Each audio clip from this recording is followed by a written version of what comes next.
Good evening. This is the 9 p.m. update on Category 4 Hurricane Dorian. Dorian remains nearly stationary. In fact, it hasn't moved much in the last 18 hours.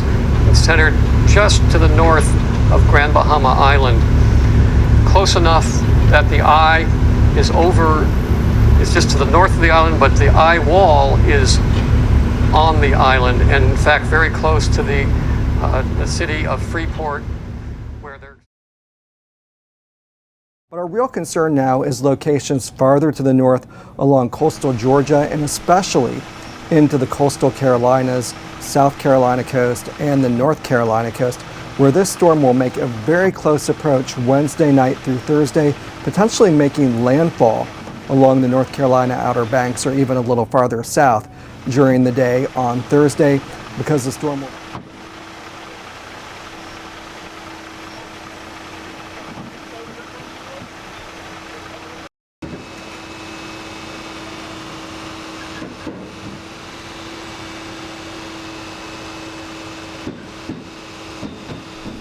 So today we're moving everything to one of our old decks.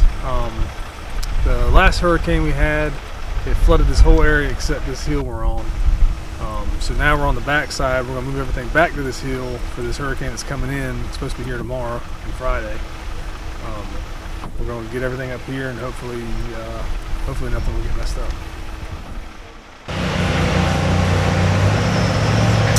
Well, hey guys. We're out here trying to get something done, but it seems like when it rains, it pours. We got another hurricane out there coming in, and we learned from a few years ago, it's a whole lot cheaper, not that it's cheap, but it's a whole lot cheaper to move the equipment out to higher ground than to take a chance on getting everything drowned like we did when we was up at Newton Grove, which has been about, I guess, 3 or 4 years ago. But I don't know, it's something all the time.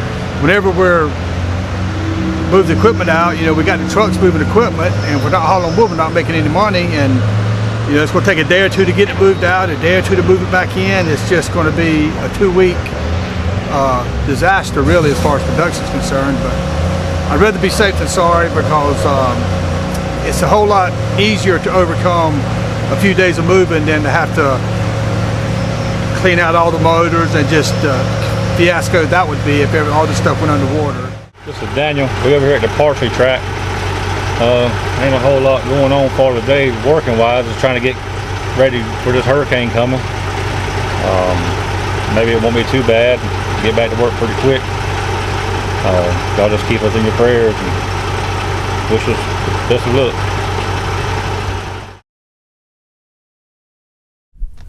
We were moving equipment out yesterday, trying to get everything out of here before the hurricane came, and we were going to move everything to a spot on 421 where we cut, I don't know, a few years ago. It was a good high hill, and it's kind of close to where we're at. Gary moved 2 pieces over there, the backhoe and the motor grader. Come back, got the dump truck, and when he showed back up with the dump truck, he called me and said the motor grader was gone. I asked him, I said, what are you talking about? He said, it's gone. The motor grader is gone. I was like, well, do you see tracks? He said, yeah, I see tracks going in the woods. I was like, well, I said, call the sheriff and block the gate, and I'll be over there whenever I can get out of the woods. And time I got over there, they had a helicopter flying over, and they'd found it. And some guy, I guess, got stuck back there, took the grader back there, pulled himself out, left the grader, and was trying to leave, and he went flying by Gary, and when he got to the gate, the sheriff was out there and stopped him. And I mean, he didn't tear nothing up, but he just left my grader down in the woods, and I had to go down there and get it. So now we're not going to move the stuff over there now. We're going to leave it over here in this woods.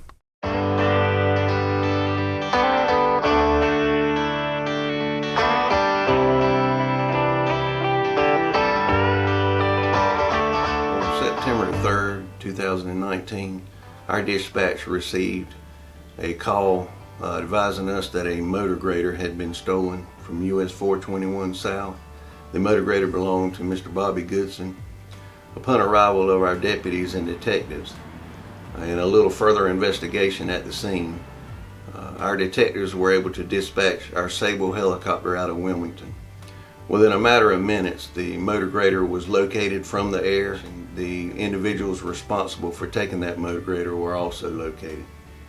We were just real pleased and fortunate with the outcome of this situation.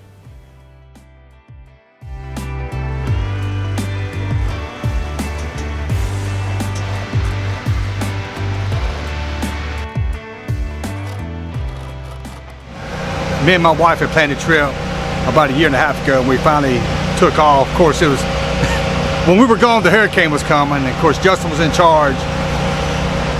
And being that the experience we had several years ago, like I mentioned, up in Newton Grove where our stuff got flooded,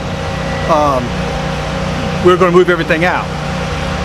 And instead of carrying it all the way back to the house, which is about 75, 80 miles away, corporate's got a lot of land in the area, and we was going to carry it to another piece of the property they had that's about 10 or 12 miles away on higher ground. Gary started moving the equipment, and we started off moving the stuff we're not using, which is the motor grader and stuff like that. So he carried the grader out there, dropped it off, came back. He grabbed another tractor. When he got back over there to drop it off, the motor grader's gone. And he calls Justin and says, "Hey, the motor grader's gone." He says, "What do you mean it's gone?" He said, "It ain't here." And lo and behold, while Gary was going to get the other tractor, somebody came and stole the motor grader. Well, Justin's in the woods working. He said, "Well, we'll call the sheriff." And look, you got to give those guys credit. I mean, and I don't think they would do this on every occasion, but it just so happened that when they called them, told us somebody had stolen our motor grader and where we was at, and it's a big wooded area. I mean, a lot of land to cover. Just within a few minutes, they find the motor grader and the perpetrator. But I mean, it's crazy. I mean, you can't make this stuff up. I don't know. People ain't got no sense today, but I want to thank the Pender County Sheriff Department for helping us find it so quickly, and they actually caught the guy. What had happened? He had gotten stuck in his pickup or something back in the woods, and if he'd have asked us, I'd let him borrow it. But he comes up there and takes it and pulls his truck out, leaves my grader back there in the woods. But anyway, they got him. I'm not sure what happened to him, but maybe somebody will file some charges against him. I'm sure the hunting club or somebody. But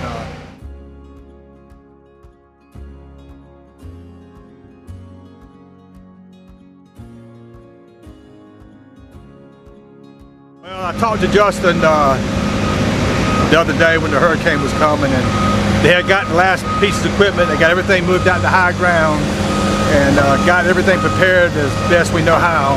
And they're heading in, and I just pray that that it ain't a direct hit, that everything turns out all right, because we've done everything we could do. The rest of it's in God's hands, and He's took care of me so far. So I'm hoping He can continue to take care of us.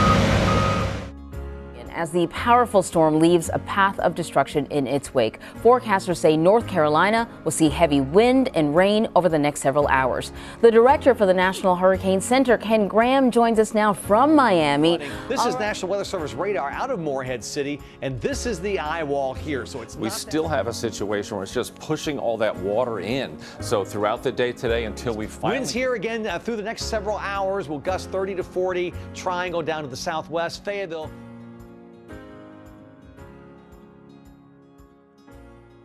Well, thank God the hurricane stayed off the coast. We got a little bit of wind, nothing really to amount to anything. A few blowed down limbs and stuff, but I've seen it a lot worse. I just thank God it wasn't bad this time. But of course, like I said, me and my wife, we were out of town, and we heard the stories of Bahamas being hit. And I've been through a Category 3 storm, but I don't know who she was or anything, but I can remember we was actually in Alaska, and over there it's so remote that you don't get service all the time. But I can remember catching some news, and there was a lady who was on her phone, I guess it's called Skyping or something. She was, you could see what was going on around her. She was talking, and the storm had just hit. Category 5, it had 200-something mile-an-hour gust, and she said she was letting everybody know to pray for them. They just lost the roof of their house. They didn't know what it was going to do, and you could just see everything just whipping around them.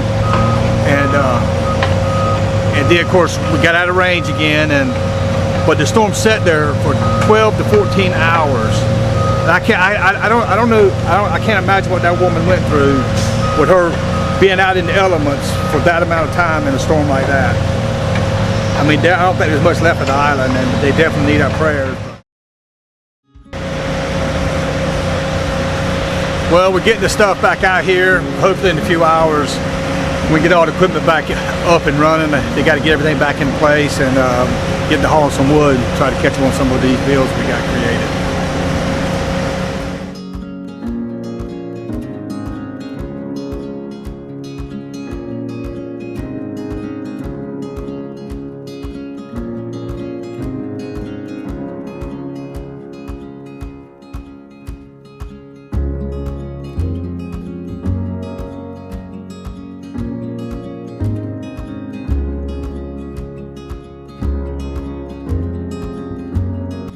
There again, we still haven't found the mother lode of beaver dams.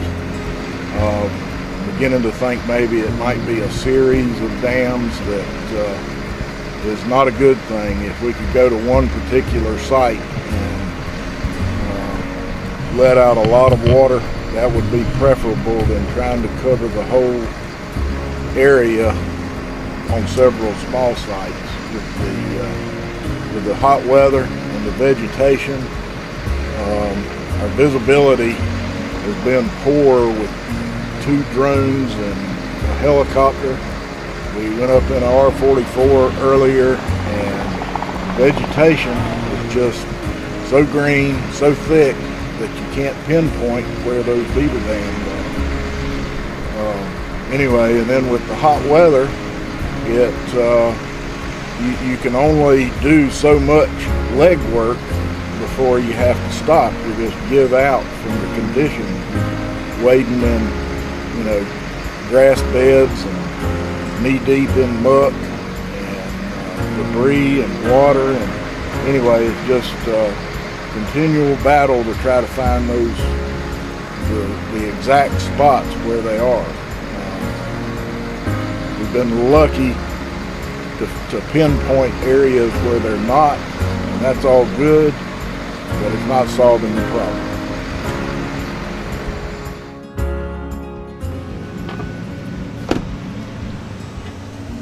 The hurricane, the Wednesday, I moved the machines over there, Clemba and tractors, buggy tractors, everything is moving in the hill because I think the water is higher, and it's not coming. It's not too much problem. And I come back yesterday, but it's only water. But I don't see me go inside for me driver tractor. But yesterday me no driver Bobby, and move the 2 loaders and move the stump as I made you for it, and. If they move the machines and only lorry 9 loads yesterday.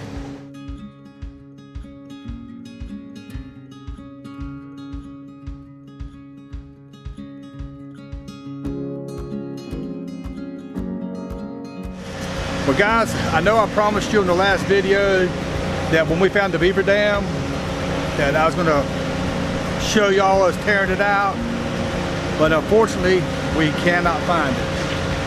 Corbett's got a lot of people that work for them. We've had drones up. There's some of their field guys coming in off the 7 Mile Road, walking up. There's little sloughs that run out the swamp into the river, all up and down that 10 Mile Road or 7 Mile Road. They had foresters walking up and down those, trying to find out where it's blocked at. We can't find it. I mean, and unfortunately, from here back across the buckle where the Larceny track is, where we put that bridge in at, it's probably 3 or 4 miles like the crow flies. And there's several cut tracks we've cut many years ago. And the bushes and briars has grown up so bad there, we try to get a piece of equipment through there, and it's too soft. Matter of fact, they have one guy with a backhoe, a smaller backhoe than mine, walking on dragline mats, and they like to lost tobacco over there. It's just so soft, so we can't just follow the water and see where it goes because it's too wet. We're in a predicament because the sloughs that we're in is on the point of being too deep for Smith to cut in, but we can't find no release, nowhere to let the water go. And of course, I was talking with John Deans and David Robinson the other day, and John was saying that this area that we're at is kind of in the center of this big tract, and it doesn't take a lot to stop the water from going out. So he said it ain't got to be no big major dam, just a little dam here, a little dam there, because the water seeps out. It ain't like it's a massive torrent. Like what I'm looking for is a big beaver dam to tear it out, and 2 days later the water's gone. It ain't gonna be like that here, but we still can't find the culprits that's doing it. But we're still looking, and if we do find them, y'all will get to see it. Good morning there, fan. This is Wayne.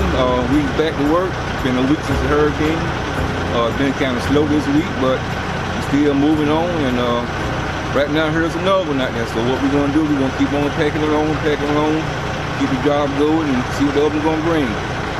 Head to Turnbull now. We got a bunch of logs coming out.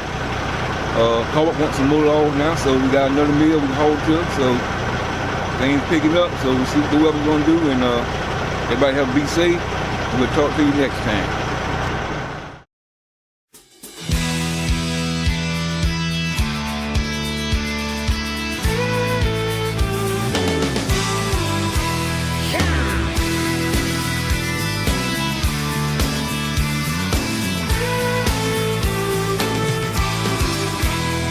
We ride across these plains and prairies, rocky mountain highs, fade off into the distance like ghost riders in the sky. Black smoke and white line, steel horses side by side. It's more than just a living, y'all. Hell, it's our way of life. We're the last of the cowboys, the giddy up gone boys. 18 wheels on the concrete, it's a slow and dying breed, rolling like Jesse James, a modern day outlaw game. If you're out here riding with me, come on back and make some noise. We're the last of the cowboys.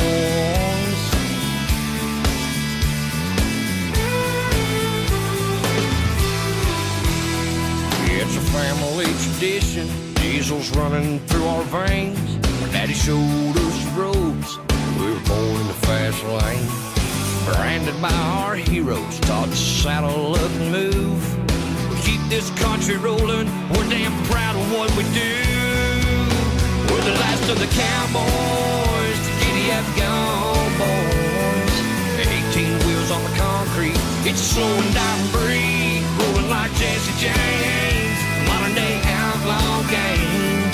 If you're out here riding with me, come on back and make some noise. We're the last of the cowboys. Third-time generation, a little old school salvation. Blazing trails across this nation, from sea to shining sea. We're the last, we're the last, we're the last of the cowboys.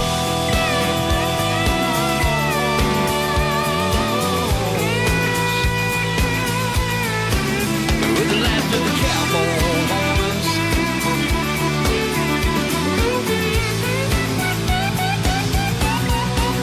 We're the last of the cowboys, the giddy up go boys. 18 wheels on the concrete, it's slow and dying breed, rolling like Jesse James, a modern day outlaw game. If you're out here riding with me, come on back and make some noise. We're the last of the cowboys.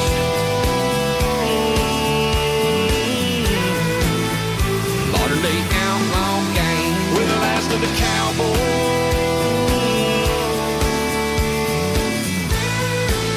We're the last of the cowboys.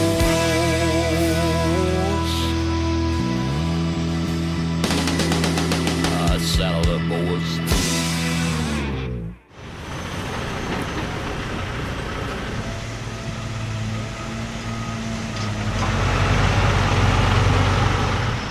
We're back at this again, talking about Barney over there. The miles are pretty good, about 56 1,000 miles on it right now, and averaging about 3 loads a day at Georgetown.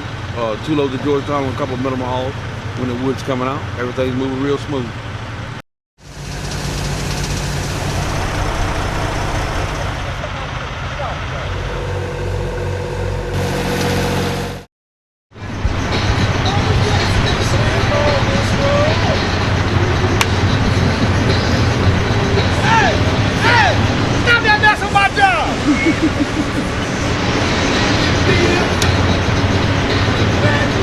What's going on out there, folks?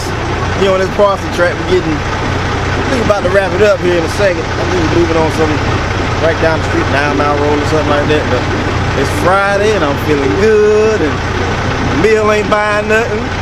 Other mills closing early. So what that means, I get to go home early on a Friday. Guys, again, this is the end of our video. I want to thank y'all for watching. And logging isn't real good right now, so y'all please hit that subscribe button. That would help me a lot. And don't forget to send us your questions. We'll do the best we can to answer them. And hit that like button. We always appreciate y'all watching us, and I hope you continue to watch them, and we'll try to get a little more innovative and see how it goes.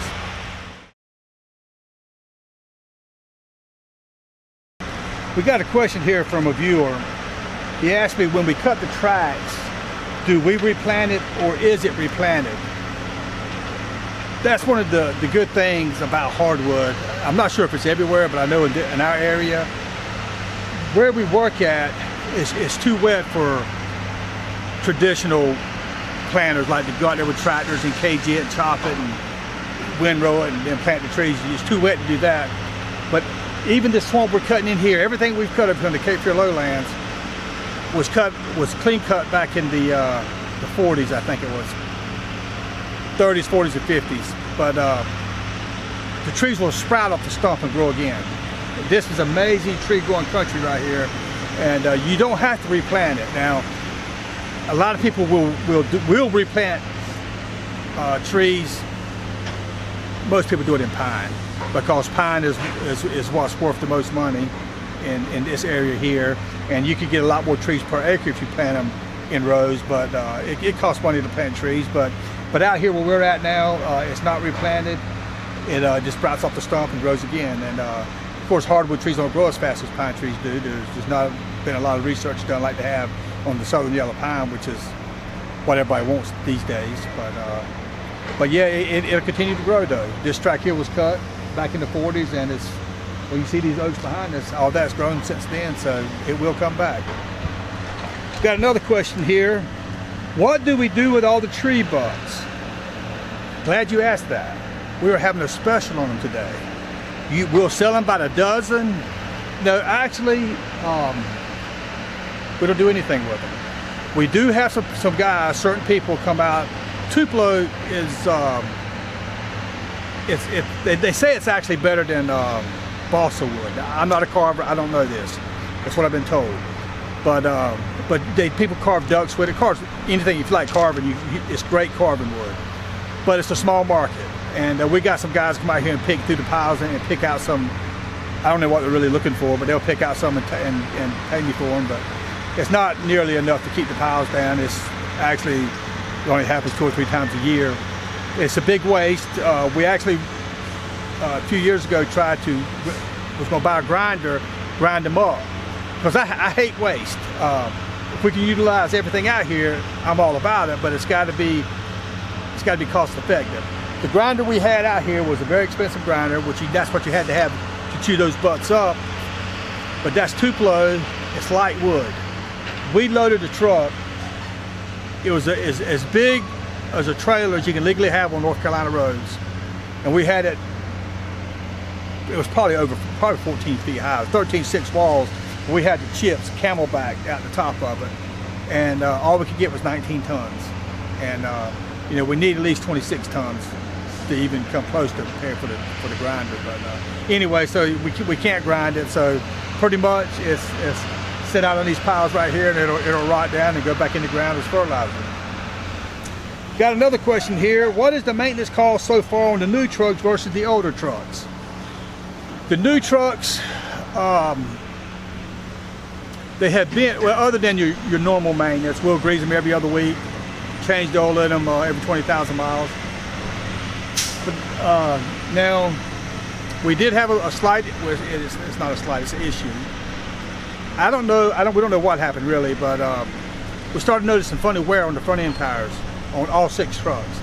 And we don't know if they got out of Kenworth and not been lined up or something, but we went back and we're getting all of them lined back up because about 30-something thousand miles the tires started wearing the inside of it off. And it's hard to catch stuff like that quick enough, but anyway, that's the only issues we had with them, and I think Kenworth's going to help me with that. But the older trucks, I mean, they were 12 years old, 1 million miles on them. I mean, there was always something to be done. I mean, even if the truck was running every day, there's still stuff need to be done to them. It's like Justin actually has a weekend now.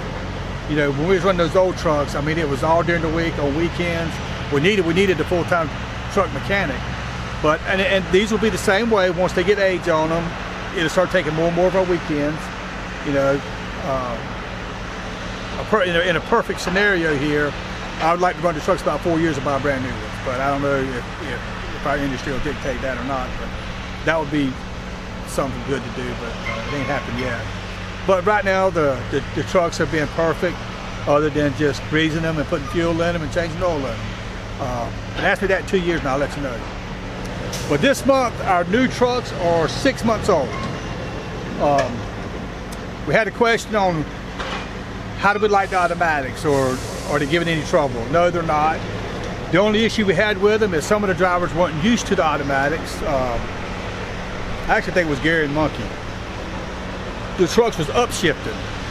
And according to the factory guys, that if the truck has got the horsepower to skip a gear, it'll do that.